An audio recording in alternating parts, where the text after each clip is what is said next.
Okay, so you're looking to get a handle on self-defense, right? Right. Specifically, takedowns, throws, grappling, that whole side of things. Yeah, and there's just so much information out there. It can feel like, where do you even start? Exactly. So we're going to do what we do best on these deep dives. Mm. Cut through the noise and really zero in on the core principles, the stuff you actually need to understand. Right. Today we're diving deep into, well, the science behind takedowns, throws, and grappling specifically for self-defense. And our main guide for this is Martina Sprague's book, Science of Takedowns, Throws, and Grappling for Self-Defense. Mm-hmm. What I find really useful about her approach is that she focuses on these principles, not just a laundry list of techniques. Which makes it way more adaptable, right? Yeah. Doesn't matter your size, the exact situation, these ideas tend to hold up. Yeah, and folks might know her other work, Fighting Science, The Laws of Physics for Martial Artists. So, she's coming at this from a pretty analytical perspective. Absolutely. And the book isn't just theory either. She includes exercises, talks about mindset, awareness. Yeah. It's quite comprehensive. So the benefit for you, the listener, is that by the end of this deep dive, you should have a grasp of the fundamentals, things like leverage, momentum, how to knock someone off balance. And importantly, the mental side, too. We're aiming to give you practical insights that could actually, make a difference in a high-stress moment. Without drowning you in 1,000 complex moves. This is about the why. Why does this stuff work? Precisely. Okay. So our mission, then, is to pull out those key actionable insights from Sprague's work, build up your understanding of the underlying mechanics of, taking someone down or controlling them if things go sideways. Sounds good. Where should we start? Maybe the basics. Takedowns versus throws. Yeah, good call. What's the actual difference? Aren't they kind of the same thing? Yeah. Get someone on the ground? Fundamentally, yes, the goal is the same. Opponent hits the floor. But Sprague draws a distinction. Throws are often more dynamic, more explosive. They often use more of your body's momentum, and the landing can be pretty significant for the other person. More explosive sounds good, like a bigger impact. Is there a downside? There can be, yeah. Throws can be tougher to execute if there's a big size difference, like if you're smaller. And they generally require you to have a really solid base, good footing. Takedowns, on the other hand, they can still work, even if your balance isn't perfect. Even if you get lifted a bit. The core principle there is really balance manipulation, making them unstable. Right. So a takedown might be a bit more forgiving if things aren't textbook perfect. Pretty much. It's about finding ways to target their natural weak points in balance. We'll definitely get more into that. Okay. Now you mentioned stress. In real situation, things get messy, adrenaline kicks in. Our bodies don't always cooperate, do they? That's such a critical point. Under high stress, your body defaults to gross motor skills. Gross motor skills, meaning? Your big muscle movements. Swinging an arm, stepping, pushing. Not the delicate, fine-tuned stuff like, complex finger locks immediately. Okay. The intricate things get harder. Much harder. And this is exactly why practice is non-negotiable. You can understand these principles intellectually, right? We can talk about them all day.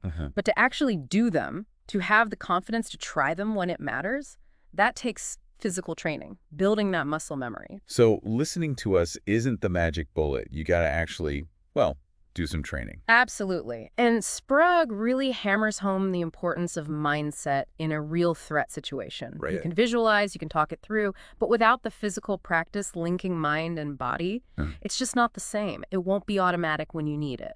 And she has some interesting thoughts on who you train with too, doesn't she? Not just your usual buddies. Yeah, that's a great point. She advises against only training with people you're super comfortable with. Why that? Because real attackers aren't predictable or necessarily cooperative.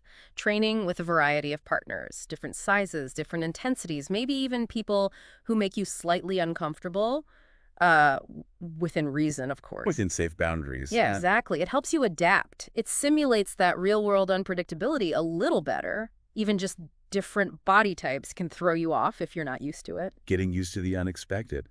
And she's pretty blunt about the realities of self-defense, too. It's not always clean. No, she doesn't sugarcoat it.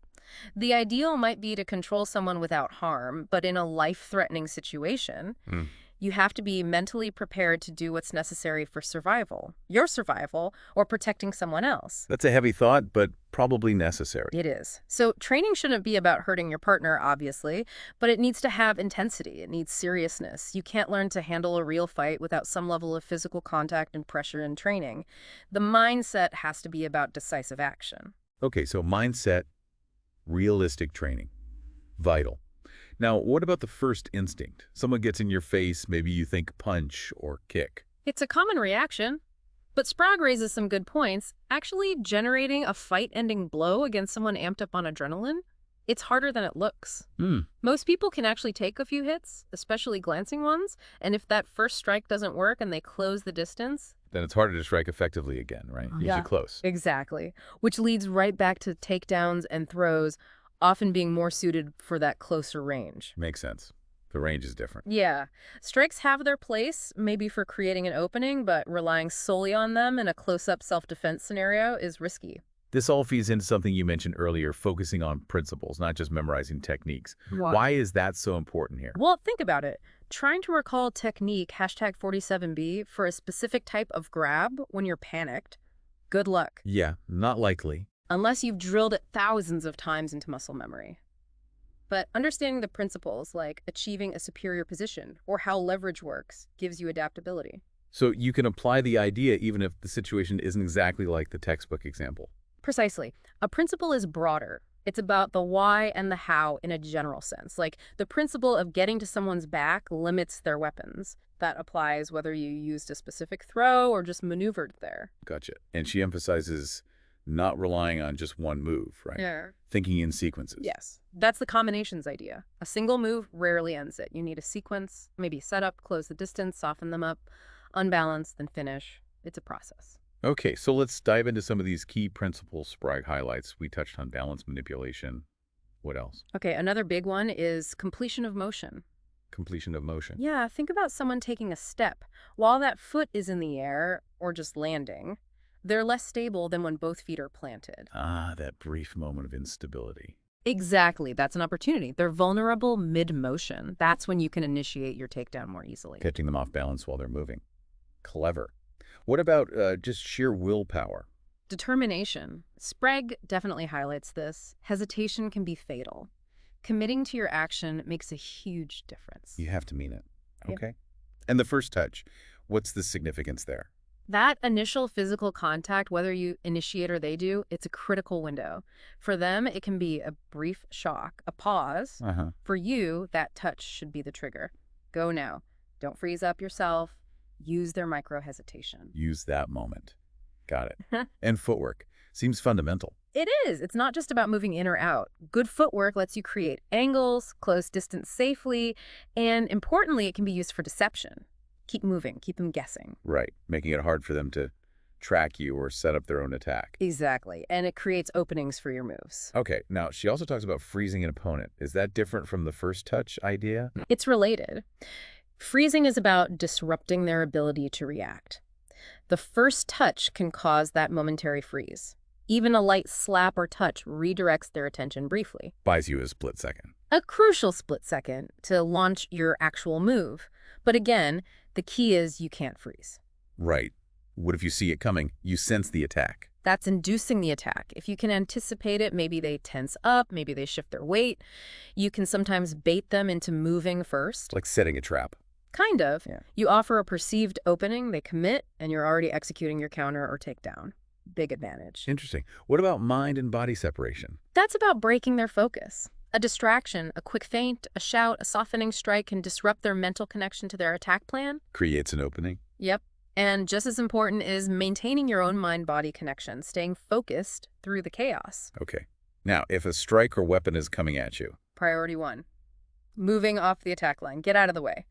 Don't be where the pointy bit or the fist is going. Makes sense. Ideally, move towards their side or back, creating a superior angle. Always think about your escape route, too. Don't move into a corner. Oh. And once you've evaded, you immediately look to counterattack or unbalance them while they're extended or recovering from their missed attack. Evade, then capitalize. Okay. Now, this no sensitivity principle with weapons sounds kind of grim. It is a stark reality. A weapon doesn't feel. You can do immense damage very quickly without realizing the extent of it. Right. So you need to be aware of that potential if you're using one. But the flip side, Sprague stresses, is if your life is truly on the line, don't hesitate to use an available weapon decisively. A sobering point. What about offensive defense? Sounds like a contradiction. Not really. It means being proactive. Mm. Don't just wait and react. Recognize the threat, close the distance assertively, and initiate your takedown with momentum and surprise. So that's the initiative. Taking control of the situation early. I like that. Mhm. And getting to a better spot, position of superiority. Key concept. It's any position where you limit their ability to attack you effectively and maximize their vulnerability. Usually that means getting behind them. How do you get there? You can maneuver around them, or you can use a technique like a circular takedown that forces them to turn. The big benefit is it buys you time they have to reorient to face you again. Time and reduce threat. Yeah. Good. Okay, pounds per square inch, how does that fit in? That mainly applies to presses, which we'll get into more later. Basically, smaller point of contact, harder object equals more focus force. Think pressure points. Gotcha. Concentrated force. Mm-hmm. What about the actual mechanics of unbalancing? 2 points of balance and rotation? Yeah, this is core physics. To tip something over, you need leverage. In takedowns, you establish 2 points of contact on their body, Okay. and then you initiate a rotation, like turning a wheel using an axis between those points. The further apart your contact points, the more leverage you have. More leverage, easier takedown. Makes sense. But don't overextend yourself. Crucial. Keep your own center of gravity stable while you're messing with theirs. Right. And after you move them, there's that moment they try to reset their balance. Yes. Another window of opportunity. As they're struggling to regain stability, that's often the perfect time for a follow-up or to finish the takedown. Keep the pressure on while they're recovering. Okay. What about closeness? Is getting close always bad? Seems risky. It can be risky. Avoiding the initial attack is paramount. But Sprague makes the point that to actually execute an unbalancing move or a takedown, you often need safety and closeness. How so? Especially if you're seizing an opportunity like they grab you, you might need to step in to apply leverage effectively. Ideally, step towards their weaker side, not straight into their power line. So controlled closeness can be necessary for the techniques to work. Exactly. You can't apply leverage from across the room. Okay. And the 3 phases of controlling, what were those again? Right. Phase 1, soften, distract. Break their focus, create an opening.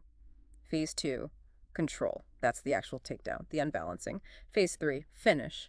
Neutralize the threat, escape, subdue. Soften, control, finish. A logical flow.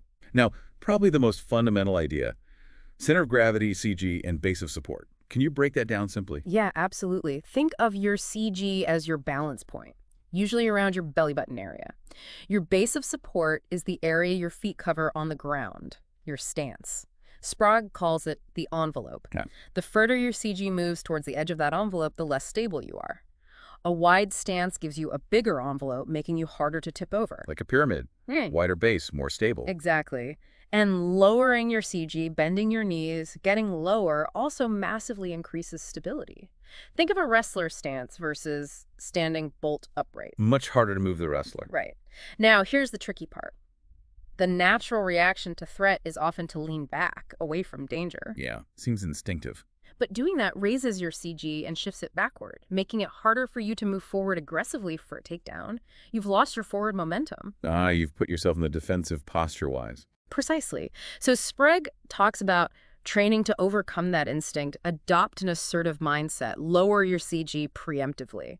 If you do lean back, you consciously have to reset, shift forward again, then drive in. Okay.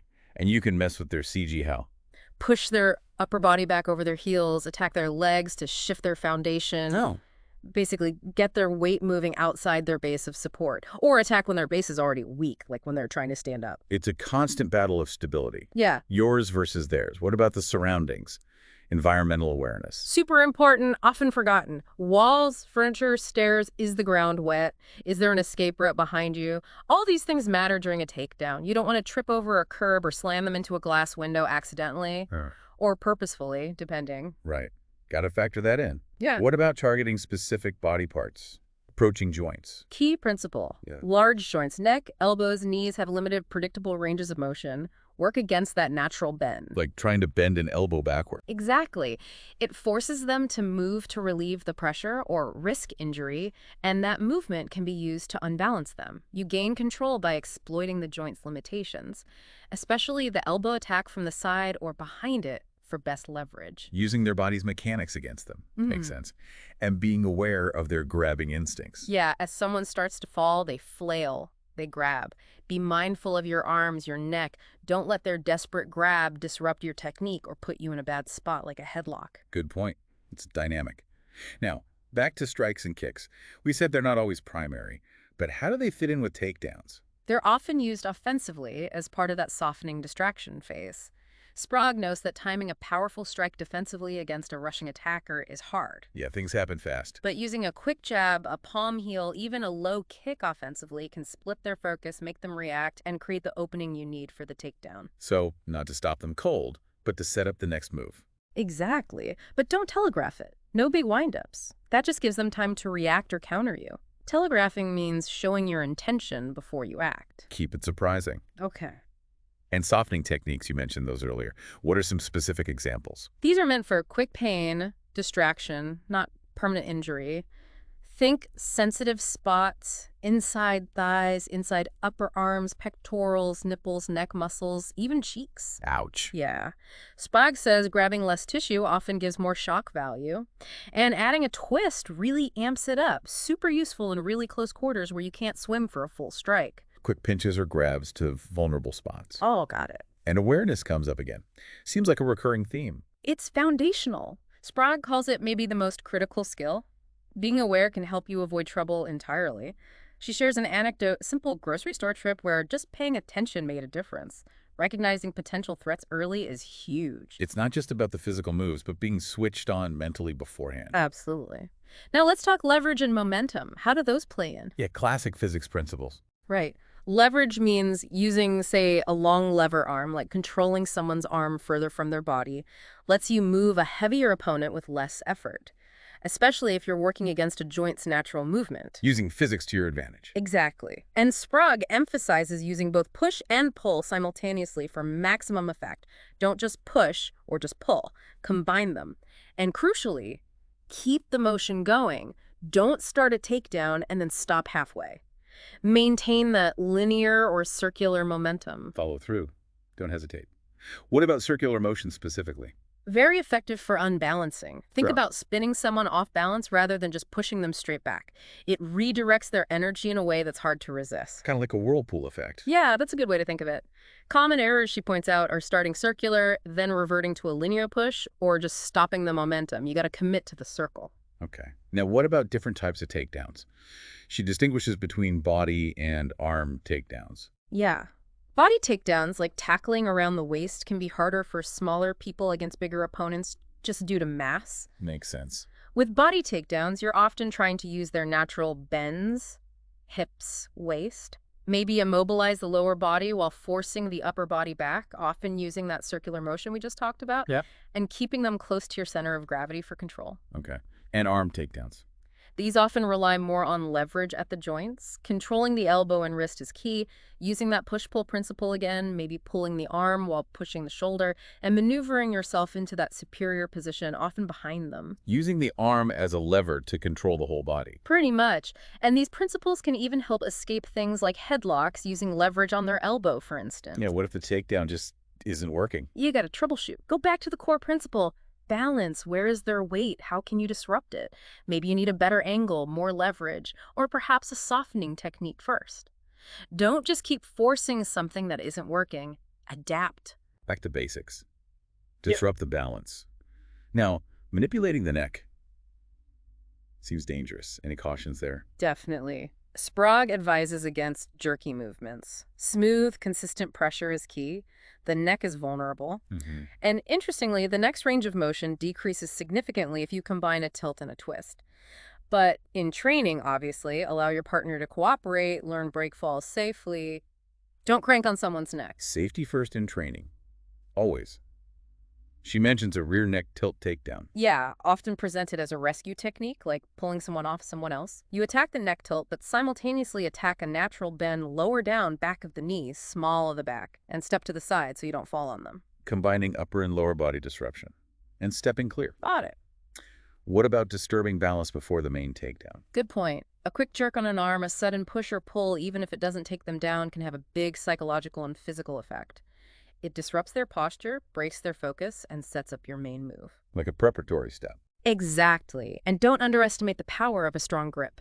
Even if your grip isn't enough to fully control them, a solid, determined grip communicates intent. It can give you a mental edge and make them hesitate. Projecting confidence through contact. Okay. Now, once they're on the ground, is it over? Not necessarily. Just getting up from the ground after an unbalancing move doesn't guarantee your safety. Depending on the situation, you might need follow-up techniques to incapacitate them or ensure you can escape safely. The takedown might just be step one. Right. The fight might continue on the ground. We touched on training partners earlier. She revisits the idea of training with uncomfortable partners. Yeah, she doubles down on it. Training with diverse people, even those who might have, say, hygiene issues or just a weird energy again, safely builds resilience. Real attackers won't be polite or smell nice. It helps you adapt to less than ideal conditions. Building mental toughness alongside physical skills. And speaking of mental training. Huge. Mentally rehearsing scenarios, visualizing your responses, can help overcome fear and make your reactions more effective when something actually happens. Pre-programming your response. Running simulations in your head. Okay. She briefly mentions the full Nelson from the front. Yeah, mostly a stand-up technique. Counter is often to lower your center of gravity quickly and try to twist your neck out or attack their base. Lowering that CG again. Common theme. What are some common errors in neck takedowns? Limiting the attack only to the neck, forgetting the rest of the body. Not understanding positioning, you need the right angle. And discounting the power of using your legs to assist the takedown, not just your arms. It's a whole body effort. Okay, let's shift gears slightly to weapon presses. What are these? Presses use your body weight, often focused through a small point or a hard object, to apply intense pressure on specific targets for pain compliance. Pain compliance, making them stop by hurting them. Essentially, yes. Targets can be soft tissue, like under the jaw, or bony areas, like the shin or collarbone. And remember that no sensitivity principle, if you're using a stick or hard object for the press, you can cause damage quickly. Right. Need to be careful. You need good grips, stable stances to apply effective pressure, whether standing or on the ground. Sprague mentions thumb presses, body elongation presses, various types. What about empty hand presses? What parts of your body can you use? Elbow, palm heel, knee, shin, even your forearm or chin sometimes. The key is concentrating your body weight behind that small, hard surface area. Elbow and knee presses are particularly powerful. Using bony parts of your own body. Exactly. For stick presses, again, body weight and stance are key. Oof. The head is always a vulnerable target. The tip of the stick can focus pressure on small areas or soft tissue very effectively. What about using a stick for blocking and pressing? You might use a two-handed horizontal grip to block an incoming strike, then immediately drive the tip of the stick into a vulnerable spot like the eyes or throat using your whole body momentum. Block and immediate counterpress. Yeah. A forearm press, often against the nose or cheekbone, can use your elbow on another part of their body as a second balance point for leverage. Creating multiple points of contact for control. What about a figure 4 press with a stick? Okay, so a standard figure 4 chokehold can sometimes be countered by a strong opponent. Using a stick within that figure 4 grip, pressing it against the throat. Oof. Sounds intense. Extremely. Needs extreme care in practice. The unbalancing move that sets it up is critical because if they're stronger, they might just break your grip otherwise. Gotcha. Can you use a stick to immobilize arms too? Yes. Techniques using your foot or knee to press the stick against their elbow joint while you control their hand can pin an arm effectively, often on the ground. Using the stick for joint locks and body elongation press. That's usually on the ground. Pushing their head away from their feet to stretch and stress the neck and spine creates discomfort and control. Sounds unpleasant. Collar presses. Gripping their collar, twisting it, and using leverage, maybe with your knuckles or a stick, to pressure the carotid arteries on the side of the mitts restricts blood flow. Dangerous, obviously. Very. Can a stick help with unbalancing in other ways? Sure. You could use it almost like a bear hug extension, pressing it across their upper body to gain reach and leverage. Combine that with leg hooks or sweeps for a powerful takedown. Using the stick to extend your reach and power? What about a rear takedown with a stick? Coming from behind, using the stick across the throat or face to pull them backward and off balance. But she cautions, if you're kneeling on the stick to apply pressure, remember Newton's third law, equal and opposite reaction. It can affect your balance too. Good point. What are common errors with a stick besides striking? Pushing the opponent away when you actually need close proximity for presses or leverage, not thinking creatively about the stick, using it for hooking, pressing, trapping, not just hitting, and relying only on arm strength instead of whole body mechanics and weight. It's a versatile tool if used correctly. Okay, we talked about takedowns and throws being similar. Can you transition between them? Absolutely. Because the underlying principles are so close disrupting balance, using momentum, it's often quite natural to flow from a failed takedown attempt into a throw, or vice versa. It gives you options if plan A doesn't work. Adaptability again. Now, figure four lock. Empty hand. What's that? It's a specific way of gripping your own wrist or forearm to create a strong locked frame. You might use it to peel an opponent's hand off if they grab your lapel or neck. Breaking their grip. Yeah, and it creates really strong leverage. On the ground, you can use it to turn an opponent onto their stomach, for example. What about a reverse throw from a figure four arm lock? Okay, so imagine you intercept their arm, maybe after blocking a punch. You secure a figure four lock on their arm. Then you pull their arm diagonally across your body while pivoting sharply. Using their arm as the lever. Exactly. It pulls them off balance and guides them into a downward spiral throw. The arm lock is the leverage point. Okay. What about forward throws? These often capitalize on the opponent's own forward momentum. Instead of stopping them, you redirect it. Sprague emphasizes identifying a specific movement in their attack to exploit, rather than memorizing throws for every single scenario. Using their energy against them, like judo or aikido principles. Very much so. For instance, a forward throw from a single wrist grab. If they grab your wrist or you grab theirs, you step in close along the center line, turn your back towards them quickly while pulling their arm forward and over, and drive your hips into them. Their own momentum helps take them over.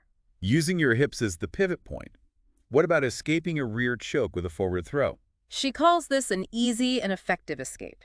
Tuck your chin, step to the side and slightly forward to create space, then explosively throw them forward over your hip or shoulder using their choking momentum against them. Works standing or even from kneeling. Turning their attack into their downfall. Nice. Can you use a forward throw from a headlock? Yes. First steps are crucial. Create space, turn into the headlock if possible. Then, similar principle, use their forward pressure and your hip as a fulcrum to throw them over. Okay.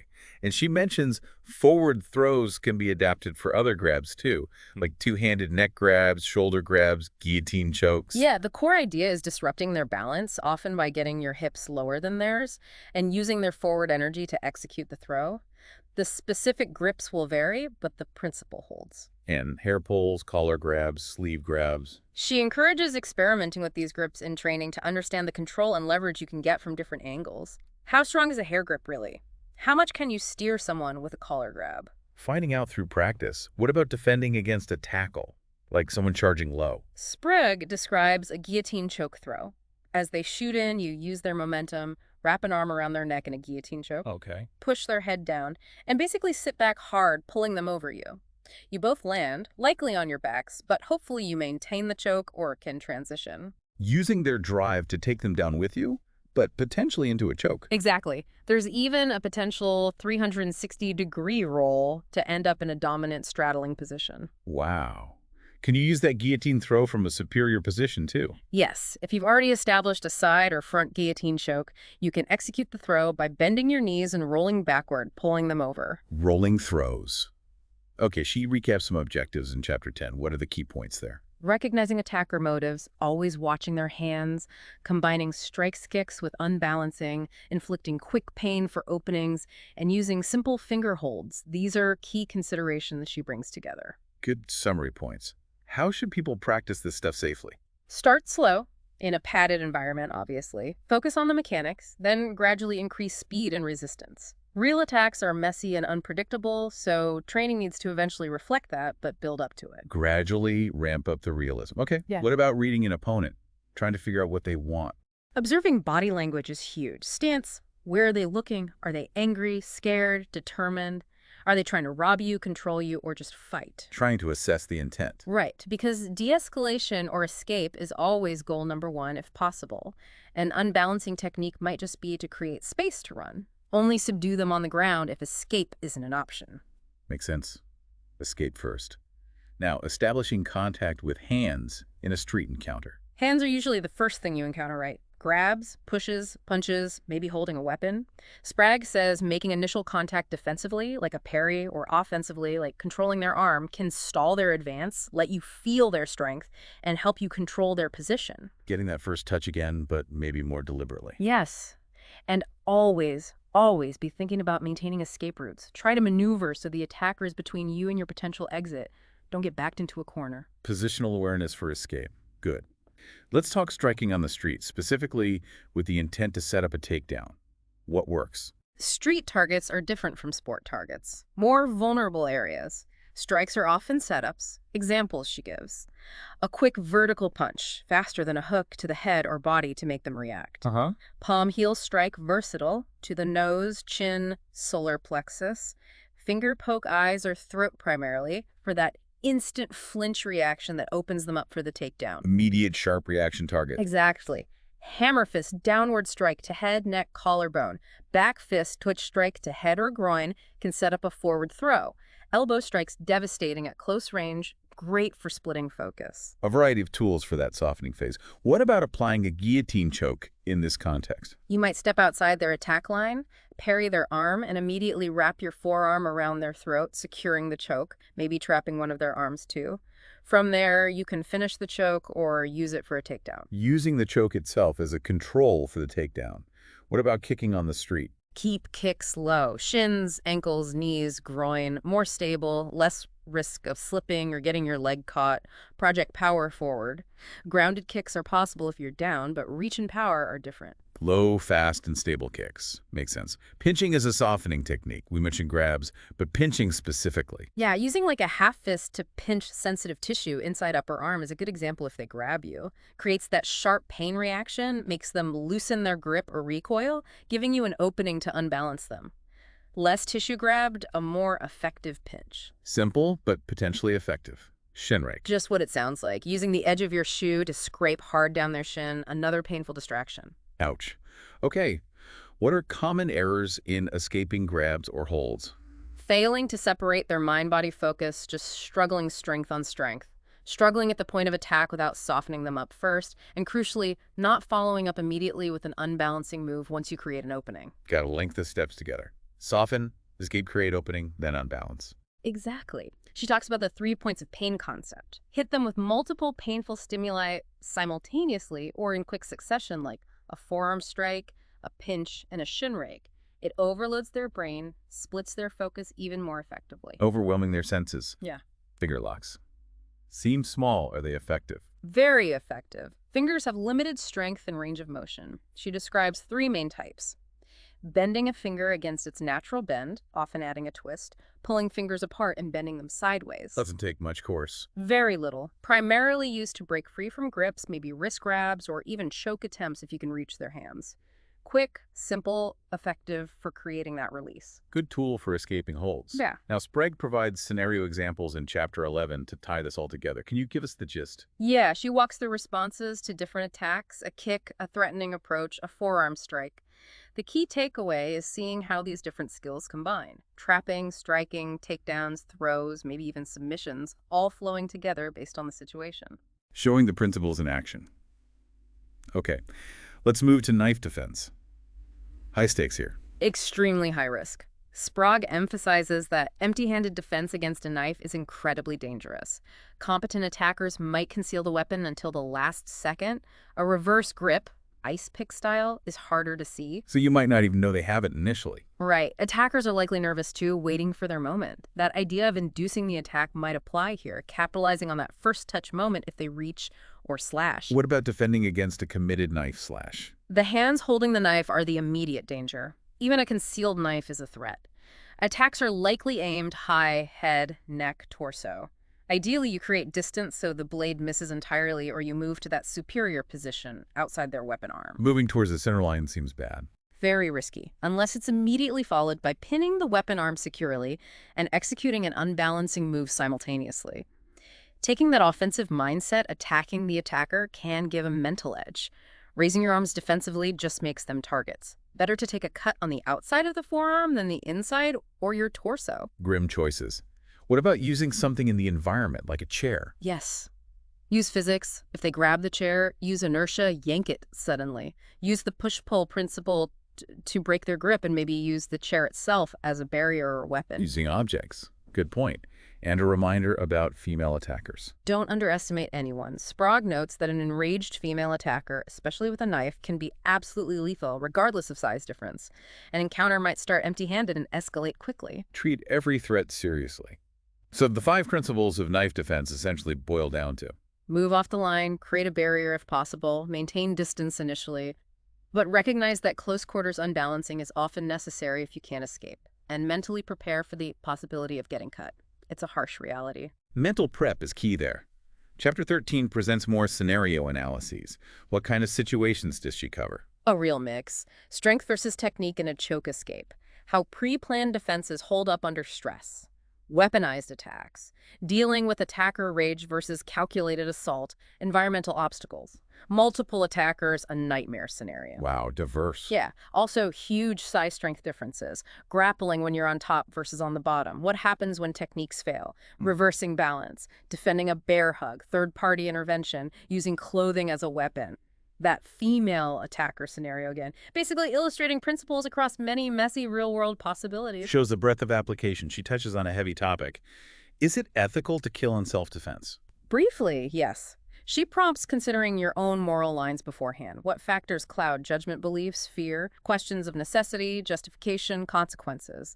How the severity of the attack can shift those moral barriers in the moment. It's about pre-thinking the unthinkable. Important internal work. What about stand-up versus grappling mindset? An attack can start standing and end up on the ground, or vice versa.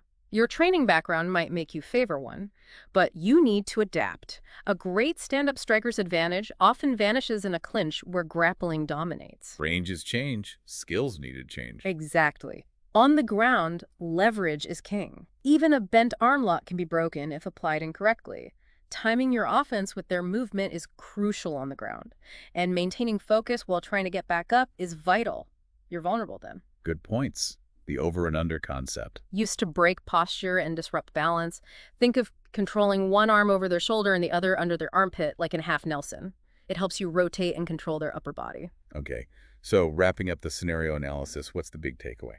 Don't just memorize techniques like recipes. Understand the concepts so you're not confused when things don't go exactly as planned. Generalize techniques into broader patterns. Many principles apply before contact just as much as during. The main objective is usually getting them to an inferior ground position, ideally without going down yourself. Maximize leverage by keeping techniques close to your body and attacking their base. And always remember, every technique has a counter. Be ready to adapt. Constant adaptation. Yeah. Okay, this has been incredibly detailed. Let's try to synthesize the absolute key takeaways from this whole deep dive into Sprague's work. For me, number one is the absolute primacy of balance manipulation. Everything comes back to disrupting their stability while maintaining your own. Yeah, that CG and base of support idea is fundamental. What else? The power of leverage and momentum. Using physics to overcome size or strength differences. Push-pull, circular motion, follow-through. Right, using brains over just brawn. Definitely. And the necessity of a combative mindset combined with realistic training. You need the will to act decisively and the practice to make it happen under pressure. Can't separate the mental and physical. And that ties into understanding principles over specific techniques. That's what gives you the adaptability to handle the unpredictable nature of real violence. Be adaptable, not rigid. And finally, awareness. Situational awareness to avoid trouble, environmental awareness during an encounter, awareness of their actions and your own vulnerabilities. Awareness, balance, leverage, mindset principles. Seems like a solid foundation. I think so. It provides a framework for thinking about self-defense that's practical and empowering. Absolutely. So maybe a final thought for our listeners to chew on. Considering this emphasis on mindset and the unpredictable nature of real confrontations, what's maybe the first mental exercise someone could incorporate into their own preparation? How do you start building that mental readiness? That's a great question. Maybe just visualizing simple scenarios. Walking to your car, what potential risks are there? What's your immediate action plan? Not dwelling on fear, but just running quick what-if drills in your head. Starting small, building that habit of awareness and pre-planning. Yeah. Well, this has been fascinating. We've covered a massive amount of ground based on Martina Sprague's science of takedowns throws and grappling for self-defense. Hopefully this deep dive has equipped you, our listener, with a much stronger understanding of the core mechanics and principles involved. Yeah, it's not about becoming a ninja overnight, but about grasping why things work. That knowledge itself builds confidence. It really does. Thanks for joining us on this deep dive.